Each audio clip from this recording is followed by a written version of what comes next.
Saludos cordiales, estimados estudiantes. En este video podremos observar los orígenes y la historia del lenguaje HTML, quién fue su creador y cómo funciona este lenguaje, así como también veremos el avance o la evolución de la tecnología durante estos años hasta la actualidad.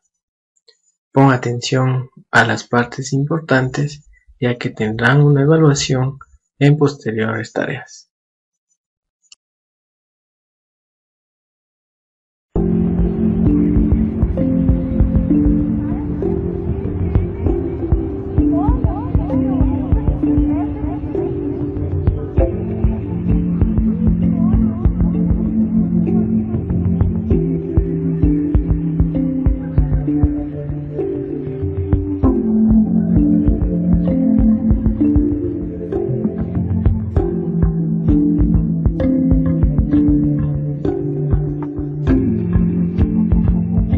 En la actualidad, la facilidad de acceso a la información es enorme.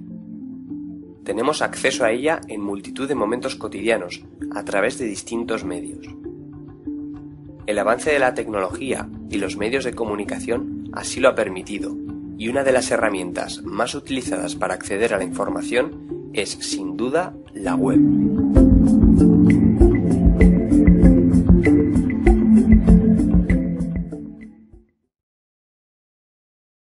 Retrocedamos a 1989.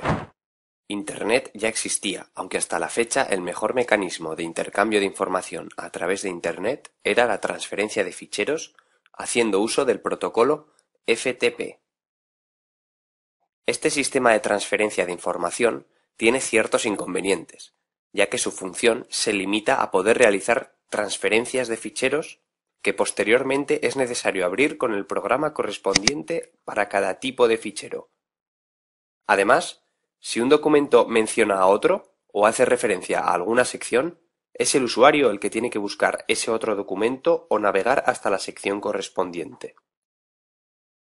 Por aquel entonces, Tim Berners-Lee, un físico que trabajaba en el CERN, pensó en que debía de haber una forma más efectiva para distribuir e intercambiar información sobre las investigaciones que llevaba a cabo. De esta forma, comienza a trabajar en lo que 2 años más tarde se presentaría de manera formal como la World Wide Web.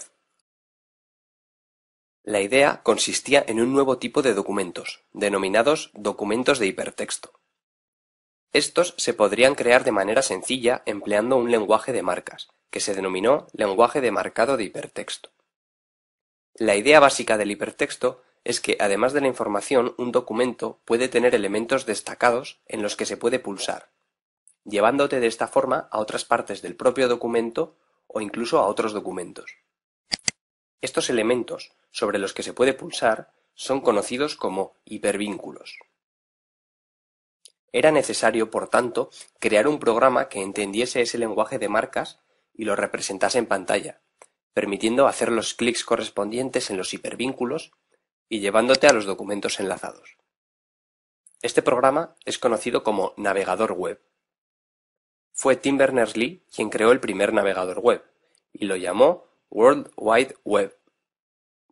Por otro lado, este nuevo tipo de documentos hay que transferirlos entre los distintos ordenadores que deseen acceder a ellos. Estaba claro que se iba a emplear Internet para su transferencia, ¿pero se iba a usar el protocolo de transferencia de ficheros para ello? No. Se decidió crear un protocolo similar, pero más apto para transferir este tipo de documentos. Ese protocolo de transferencia se denominó HTTP. Es la combinación de estos 3 elementos lo que hace posible la web. Con el paso del tiempo, tanto el protocolo HTTP como el lenguaje HTML y los navegadores web han sido revisados, ampliados y mejorados por distintas organizaciones y compañías.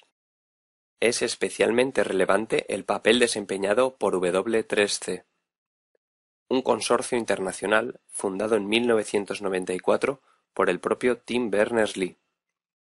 Actualmente cuenta con más de 300 miembros, entre los que se incluyen importantes compañías e instituciones, como por ejemplo Google, IBM, Apple, Adobe o Facebook. Desde este consorcio se trabaja en la mejora de la web y en definir las directrices para su futuro. También en 1994 se lanzó la primera versión del navegador web Netscape Navigator, que se convirtió en uno de los navegadores más usados durante unos años. Netscape estaba basado en Mosaic, un navegador anterior y que tiene la fama de haber popularizado la web. Un año después de su lanzamiento, Netscape incorporó en su navegador la capacidad de interpretar y ejecutar instrucciones de código de un lenguaje de programación denominado JavaScript. JavaScript permitía la creación de pequeños programas útiles para la web, permitiendo, por ejemplo, comprobar si los campos de un formulario tienen información correcta antes de proceder a su envío.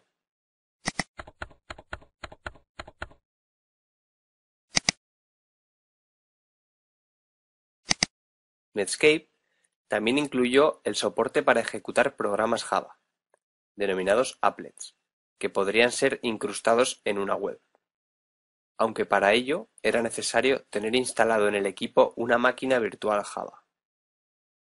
Con el paso del tiempo han surgido nuevos navegadores desarrollados por distintas compañías.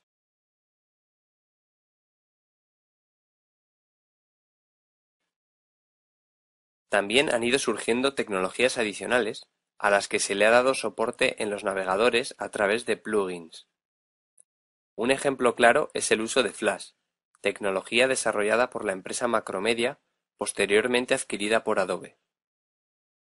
En los últimos años, Flash se ha empleado de forma masiva para poder incluir animaciones interactivas, pequeños programas, juegos y vídeos en las páginas web. Con todos estos navegadores y distintas tecnologías que intentan hacerse un hueco en la web, es muy importante la labor que desempeña W3C, definiendo los estándares que forman la web. Se está trabajando en una versión mejorada de HTML, la versión 5, con la idea en mente de que tan solo mediante un navegador web, sin necesidad de programas externos adicionales, se pueda visualizar correctamente cualquier web, pudiendo incluir esta contenido dinámico como animaciones o vídeos. Todavía se encuentra en modo experimental, aunque ya es usado por múltiples desarrolladores web, dados sus avances y mejoras. Los navegadores más populares en la actualidad ya lo soportan. Repasemos algunas de las características más importantes que incorpora la versión 5 de HTML. Etiquetas para audio y vídeo. Con estas etiquetas es posible la inclusión de vídeo y audio en las páginas web.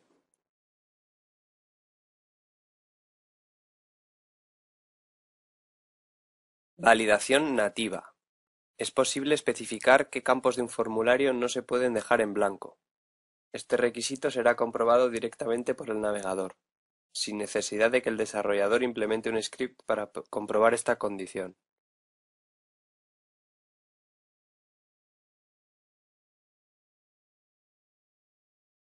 Tipos específicos en campos de formulario. Se puede definir qué tipo de información debe introducirse en cada campo de un formulario. Por ejemplo, si un campo requiere un número, no permitirá incluir una letra, facilitando de esta forma la validación de formularios.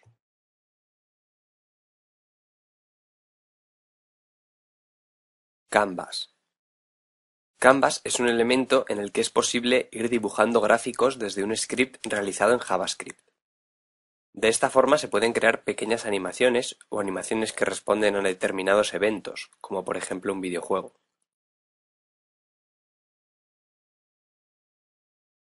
Autofocus. Este atributo se puede aplicar a campos de un formulario para que estos reciban automáticamente el foco en cuanto se carga la página web. Ideal para campos de búsqueda en una web, por ejemplo. Geolocalización. El navegador puede obtener la situación geográfica del usuario si el equipo dispone de esta información y el usuario lo permite. La web se ha convertido en una potente herramienta de comunicación global en nuestros días. Y sin duda, su futuro parece prometedor.